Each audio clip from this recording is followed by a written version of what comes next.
Hello!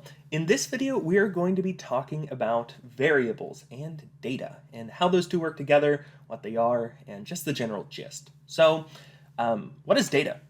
Data is just information that we want to keep. These could be numbers, names, values, all sorts of different types of things.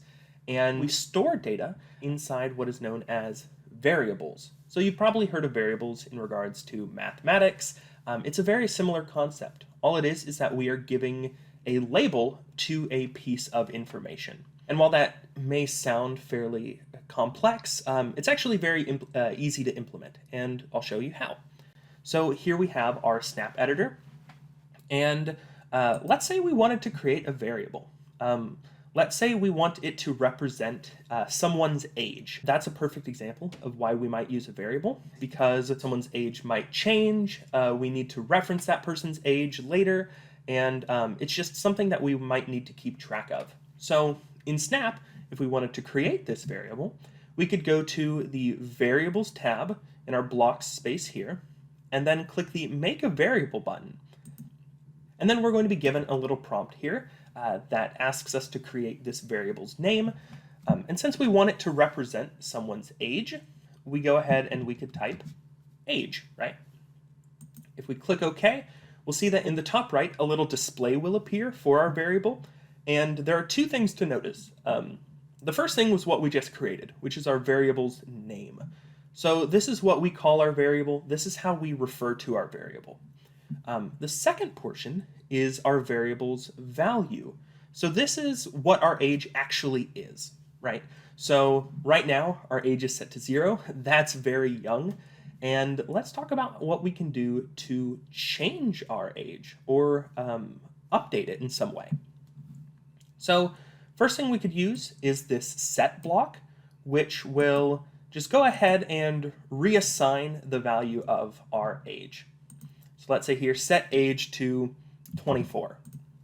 If we click this, it will actually run this piece of code, and we'll see here that age updates to the value of 24. Well, let's say we don't want to just reassign it like that. Maybe we have a birthday, and we just want to increase whatever the value of our age is by 1. Well, we could use this change block here and do change age by 1, and if we click this, we'll see it goes from 24 to 25. Click it again, 25 to 26, and as you can imagine, if we kept clicking it, it would keep going up. So these are two ways that we can manipulate our age and manipulate our variable, but there are actually other ways that we can. So if we go to our Operators tab on the left, we could use these operators to create complex statements about our age. For instance, we could use addition. So if we wanted to, we could set age to be equal to 15 plus 137. And if we click this now, maybe this is a tree or something, our age is 152.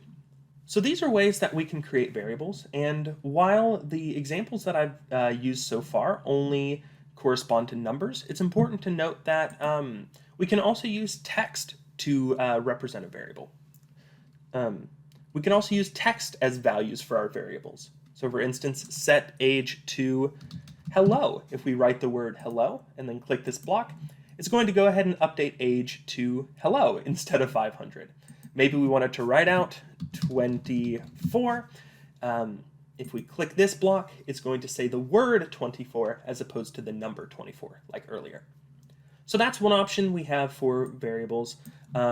There are other blocks here that I recommend you toy around with, especially these other operators like mod, rounding, or even more complex math like square root, sine, cosine, tangent, etc. But that's all we're going to need to know for now, so thank you so much.